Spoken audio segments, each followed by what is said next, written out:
तुमच्या जाहिरातीसाठी एक संधी मोठ्या प्रेक्षकांपर्यंत पोहोचवा. व्यवसाय असो किंवा इव्हेंट, विकासनामा सोबत जाहिरात करा. स्क्रीनवरील नंबरवर आजच संपर्क करा. विकासनामा, तुमचा आवाज, तुमची जाहिरात.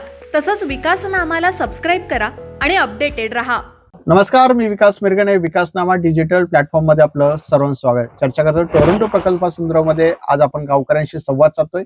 सर, खरं तर प्रकल्प तुमच्या येतोय, विकासाला हातभार लावण्याऐवजी विकासच गायब होतोय. ज्या शहराचा किंवा ग्रामीण भागामध्ये सगळ्या दृष्टीने पर्यावरण खूप महत्वाचं आहे, श्वास महत्वाचा आहे, आणि तो श्वास आता गावकऱ्यांचा काढण्याचं काम टोरंटो कंपनी करते. कसं पाहता या प्रकल्पाकडे? सर्वप्रथम आपण नमस्कार. गेल्या 2 वर्षामध्ये हा प्रोजेक्ट चालू आहे आमच्या गावामध्ये. प्रोजेक्ट 2 वर्ष आलाय, काम चालू आहे. काय आम्हाला गावाला कल्पना आजपर्यंत नव्हती. परंतु ज्या वेळेस गावामध्ये मशिनी आल्या का बाबा ह्या टोरंटो कंपनीच्या मशिनी आहेत, त्यावेळेस आमच्या ग्रामस्थांनी त्या अडवल्या त्यांना विचारलं सगळ्या गोष्टी, बाबा काय विषय काय नाही. त्यानंतर त्यांनी हा प्रोजेक्ट आमच्या गावाला समजून सांगितला. गेल्या वर्षी जनसुनावणी झाली. त्या जनसुनावणीमध्ये वदपला आमच्या ग्रामस्थांनी विरोध केला का ही जनसुनावणी होण्या अगोदर तुम्ही आमच्या पहिले ग्रामस्थांना विचारत घ्यायला पाहिजे होतं, बाकी गोष्टी करायला पाहिजे होत्या. तसं काय आजपर्यंत झालं नाही. मग गावाने विरोध केला. विषय असा आहे, एवढा मोठा प्रोजेक्ट येतोय, आमच्या 10-15 गावांना नोकऱ्या मिळणार आहेत, रोजगार मिळणार आहे, चांगली गोष्ट आहे. परंतु ह्याच्या मागे आमच्या गावाचं पण नुकसान होणार आहे. आज आमची आदिवासी वाडीने आता बाईट दिली का बाबा आमची आदिवासी वाडी आहे, त्यांची शेती आहे, त्यांची उपजीविका त्या जंगलावरती आहे. एवढं सगळं असताना आजपर्यंत त्यांना कोणी विश्वासच घेतलं नाही आहे. आमच्या ग्रामपंचायतच्या मिटिंग झाल्या, ग्रामसभेमध्ये मिटिंग झाल्या, आम्ही विषय मांडले. सगळे विषय मांडत असताना आम्ही मुद्दे टाकले का बाबा आमच्या हे मुद्दे आहेत, हे मुद्दे आम्हाला तुम्ही मान्य करत असाल तर आम्ही सगळ्या गोष्टी मान्य करू. ह्या विषयावरती कलेक्टर साहेब असतील, तहसीलदार साहेब असतील, त्यांच्याकडे मिटिंग झाल्या ग्रामस्थांच्या. त्यांनी आम्हाला होकार दिला, परंतु लेखी स्वरूपात आजपर्यंत काही दिलेलं नाही. म्हणून आमचा ग्रामस्थांचं असं म्हणणं आहे की जोपर्यंत आम्हाला लेखी आश्वासन देत नाहीत तोपर्यंत आम्ही त्यांना कुठलाही FIR ची परमिशन दिली जाणार नाही, असं आमचं ग्रामस्थांचं म्हणणं आहे.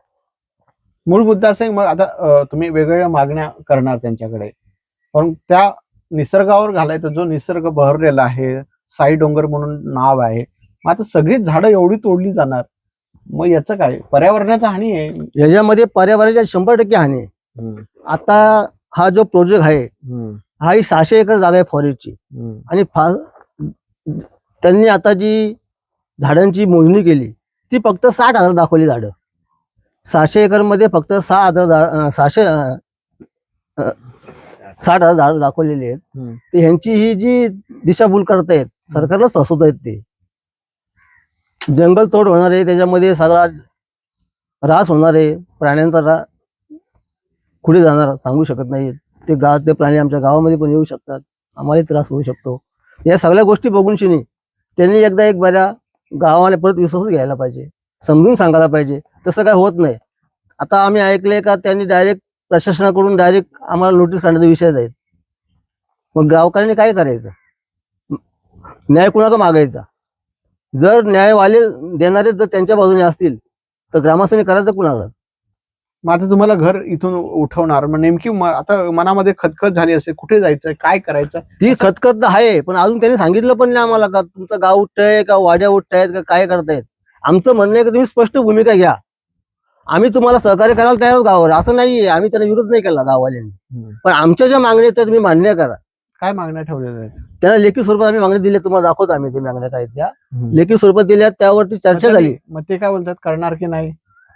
हो म्हणतात, पण लेखी स्वरूपात अजून काही दिलेलं नाही आम्हाला.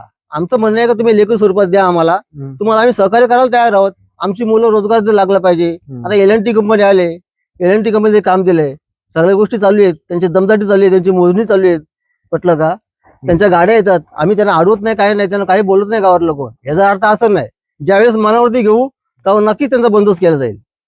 मग आता वेळ कधी येणार त्यांचा बंदोबस्त करणार? आता जर का आम्हाला सुरुवात केली, मग तुम्ही काय सगळं झाल्यानंतर काय? तहसीलदाराने आम्हाला एक आश्वासन दिलं होतं गेल्या महिन्यामध्ये का आम्ही तुमच्या सगळ्या गोष्टी क्लिअर करतो म्हणून. आज पण तसं झालं नाहीये.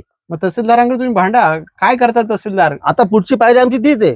आमचं जन आंदोलन होणार आहे. अधिकारी पैसे खातील, तुम्ही आम्ही इथेच राहणार. हा हो ना.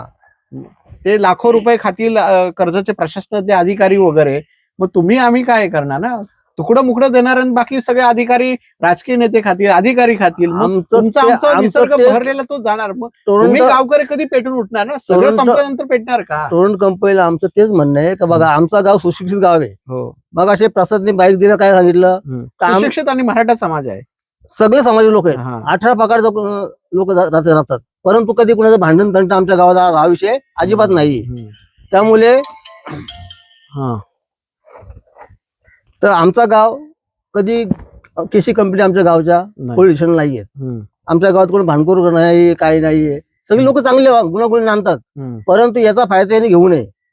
आणि तुम्ही मग म्हणल्याप्रमाणे त्यांना बाकी लोक हे करतील तसं आम्ही होऊन देणार नाहीत. ज्यावेळेस होईल तेव्हा आम्ही दाखवू गाव काय येतो. आम्ही शांत, त्याचा अर्थ असं नाहीये का आम्ही गरीब आक्रमक होणे. आता आम्ही आक्रमक होऊ ना. आक्रमक आम्ही होणार. आक्रमक आम्ही होणारच, कारण आम्हाला व्हावं लागणार आहेत. आमच्या जीवना मारण्याचा प्रश्न आहे आमचा. मग राजकीय नेते इथले काय बोलतात? ते काय सटेल कंपनीच्या बाजूने आहेत इथले लोक? आजपर्यंत राजकीय नेते इथं कुणी आला नाहीये. नाही राष्ट्रवादी आली, नाही शिवसेना आली, नाही बीजेपी आली. पत्रकार येऊन गेलेले आहेत, गाववाल्यांवर चर्चा झालेली आहेत. पण अजून कुणी राजकीय पक्षाने काय अजून काही भूमिका घेतलेली नाहीये. का म्हणजे कंपनीच्या बाजूने आहेत की तुमच्या बाजूने आहेत? आता ते आलेच नाही आमच्याकडे, आम्ही काय सांगणार? कंपनीच्या बाजूने सेटलमेंट झाली सगळ्याच राजकीय सांगू शकत नाही. होऊ शकते, या गोष्टी होऊ शकतात. ह्या गोष्टी होऊ शकतात. राजकीय नेते सगळे पैसे खाल्ले असतील. आता बघा, मी ग्रामस्थ आहे, मी एक पक्षाचा एक तालुका सचिव आहे. मी राजकीय नेते इथले लोकप्रतिनिधी काय करतात? राजकीय नेते काय? आमच्या गावामध्ये घारे, थोरवे हे जे काय इथे राष्ट्रवादीचे कार्यकर्ते आहेत ते कुठे आहेत? हा, तुम्ही गेले नाही आमदारांकडे? तुम्ही गेले नाही घाऱ्यांकडे? तुमचं पण काम होतं ना तिकडे जायचं. आमची चर्चा चालू आहे साहेब. राष्ट्रवादीवाले म्हणजे सुधा घारे साहेब असतील, आमदार साहेब असतील, अजून बीजेपीचे कार्यकर्ते असतील की अजून कोणत्या पक्षाचे कार्यकर्ते असतील, आमच्या कार्यकर्ते जाऊन भेटतात. कार्यकर्त्यांनी त्यांना सांगितले असा विषय चालू आहे. ते बोलले तुमच्या लेवलला पहिले बघा, नसेल बोल तर आम्ही बाकी गोष्टी पुढचं करू. सपोर्टला आहेत? सपोर्टला आहेत आमच्यावर. वरून आहेत की खालून आहेत? नाही नाही आहेत. हे होते इथले प्रकल्पग्रस्त. त्यांनी सुद्धा आपली भूमिका आक्रमकपणे मांडण्याचा प्रयत्न केलेला आहे. आमच्या रोजगारावरचा प्रश्न आहे, निसर्गाचा प्रश्न आहे.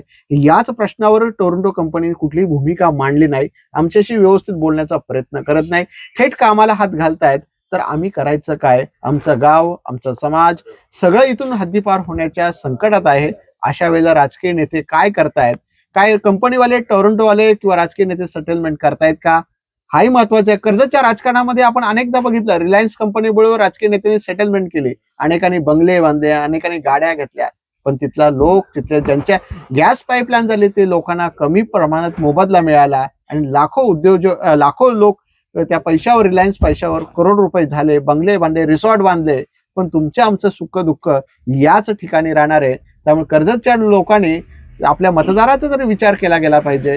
जे लोक आपल्याला निवडून देतात, जे लोक सन्मान ठेवतात, अशा लोकांसोबत असलं गेलं पाहिजे. मात्र सेटलमेंट कुठल्या राजकीय नेते करतात आणि कर्जतचं जे आहे ते कुठंतरी नष्ट करण्याचा प्रयत्न करतायत. कारण हाच कर्जतचा इतिहास राजकीय नेते सांगत आहेत. हे मात्र तितकंच खरं आहे. ते अधोरेखित करावं असं वाटतं. कारण राजकीय नेत्यांनीच रिलायन्स पाईपलाईनवर करोड रुपये कमवले आणि सर्वसामान्य शेतकऱ्याला कुठे ते 2-4 रुपयेच मिळाले आणि बाकीचे सगळे पैसे त्याच राजकीय नेत्यांनी खाल्ले. हॉटेल, रिसॉर्ट आणि बंगले, बँक भरून ठेवला. हेही तितकंच खरं आहे. मग आता याच टोरंटो कंपनीमध्ये कर्जतचे राजकीय नेते त्यांच्या बाजूने किती आहेत का तेच पुन्हा एकदा बँका भरतायत का? निवडणुकीत झालेला खर्च टाटा, टोरंटो आणि धरण जे येत आहेत त्यावर काढतायत का? हाही मुद्दा अधोरेखित करावासा वाटतो. धन्यवाद. तुमच्या जाहिरातीसाठी एक संधी मोठ्या प्रेक्षकांपर्यंत पोहोचवा. व्यवसाय असो किंवा इव्हेंट, विकासनामा सोबत जाहिरात करा. स्क्रीनवरील नंबरवर आजच संपर्क करा. विकासनामा, तुमचा आवाज, तुमची जाहिरात. तसंच विकासनामाला सबस्क्राईब करा आणि अपडेटेड रहा.